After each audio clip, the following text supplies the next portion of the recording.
Ça va bien, bien, bien. Ben, je suis content de te voir parce qu'on se parle souvent au téléphone, mais on se voit pas tant que ça. Tout le monde connaît Rivard Assurance, mais il n'y a pas beaucoup de monde qui connaissent Martin. Alors, Martin, est-ce que tu es né en Floride? Moi, je suis né à Shawinigan. Et puis, à tout le monde qui ne me connaît pas, bonjour, je suis Martin Rivard. Non, moi, je suis né à Shawinigan. Déménagé en Floride quand j'avais 8 ans. J'ai commencé ma 4e année ici en Floride. Puis mes racines sont vraiment de Shawi.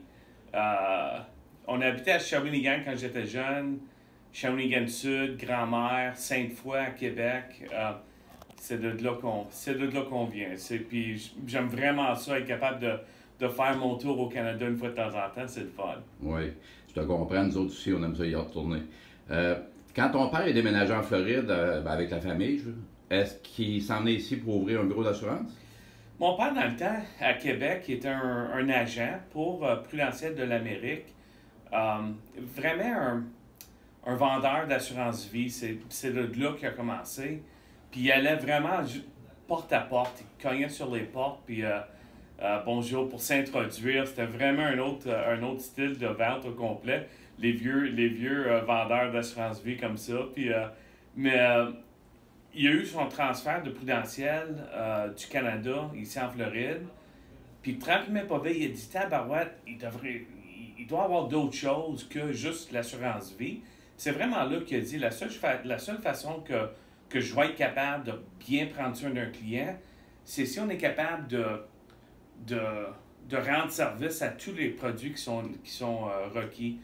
Puis c'est vraiment là qu'il a commencé à changer son modèle d'être vendeur d'assurance vie à un courtier pour assurer les maisons, les autos, les commerces, responsabilité civile, les bateaux, les avions, les ci, les ça. Que c'est vraiment le fun. Il a commencé dans l'assurance vie qui lui a donné vraiment une fondation qui était incroyable. Puis après ça, il a bâti sur ça. C'est de là que Rivard Assurance est né puis a été créé. Moi, j'ai bien connu ton père parce que je ne sais pas si tu t'en souviens, mais quand je suis arrivé en Floride en 1998, j'ai été gérant à Waterside Village. Puis à ce moment-là, c'est ton père qui assurait l'association de condominiums, en fait. Mais toi, tu as pris la relève en cours de route. En quelle année tu es vraiment impliqué dans la business? Moi, j'ai commencé, le temps passe vite, hein, tabarouette, puis je suis déjà un grand-père avec deux petits-enfants. C'est incroyable. Moi, j'ai commencé dans le métier, j'avais 20 ans, je venais juste de graduer de l'université. J'ai travaillé avec mon père pour à peu près 15 ans de temps. Puis c'était vraiment les 15 meilleures années de ma vie dans le métier d'assurance. On dirait, je suis capable de dire que j'ai travaillé avec mon père une journée après l'autre, après l'autre. On a eu tellement de fun ensemble, c'était incroyable. On allait luncher à tous les jours ensemble, on pognait nos déjeuners ensemble, c'était vraiment le fun. Mais en tout cas, on a travaillé ensemble pour à peu près 15 ans. Il a décidé de prendre sa retraite, c'est là que j'ai acheté ses parts, puis on a commencé à bâtir de ce point-là. Puis ça fait déjà, j'ai 50, ça fait une quinzaine d'années. J'ai 50 cette année. Le temps passe vite. Ouais. Je sais, Martin, que pour toi, c'est vraiment important que tu aies du personnel francophone pour répondre directement aux clients. Puis, en fin de compte, tu desserres une grosse partie des francophones qui sont dans tout le sud de la Floride. Nos snowbirds qui ont des propriétés ici, si tu avais une chose à leur dire, là, qui sont négligents sur quelque chose au niveau des assurances, puis qu'il faudrait qu'ils fassent attention, ça serait quoi? Je dirais les 3 règles qu'il faut jamais oublier. Puis c'est le fun d'avoir une propriété à l'extérieur du pays, puis, mais il faut vraiment se souvenir, quand vous partez pour 2 semaines ou plus, même si vous êtes en ville puis vous décidez d'aller à Orlando pour 2-3 semaines, vous voulez fermer l'entrée d'eau complète pour faire sûr que l'eau est arrêtée à 100%. Vous fermez la valve d'eau, l'entrée d'eau complète. Vous videz les tuyaux, que vous ouvrez la champure dans le lavabo, dans la cuisine pour laisser l'eau aller. Vous fermez la champure après ça. Vous ne laissez pas la champure ouverte. Vous fermez l'eau complète. contrôler tout le temps l'humidité qui peut accumuler dans la résidence. Ici, en Floride, il fait tellement chaud puis il fait tellement humide que la moisissure peut commencer comme ça. Il faut vraiment que l'air climatisé soit au moins à 78.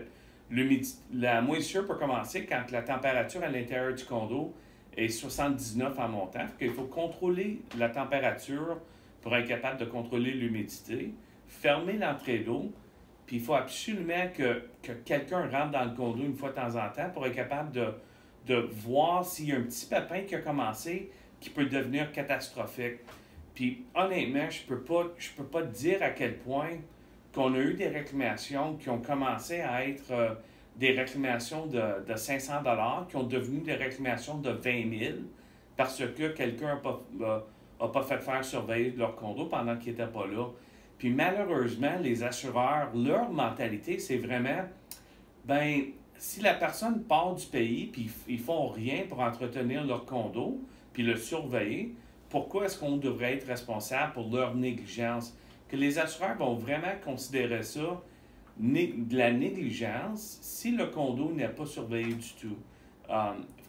Puis la personne que vous demandez à surveiller votre condo, il faut vraiment qu'il prenne un petit peu de temps pour passer à travers du condo, regarder en dessous du lavabo, ouvrir les armoires, les comptoirs, vraiment regarder partout.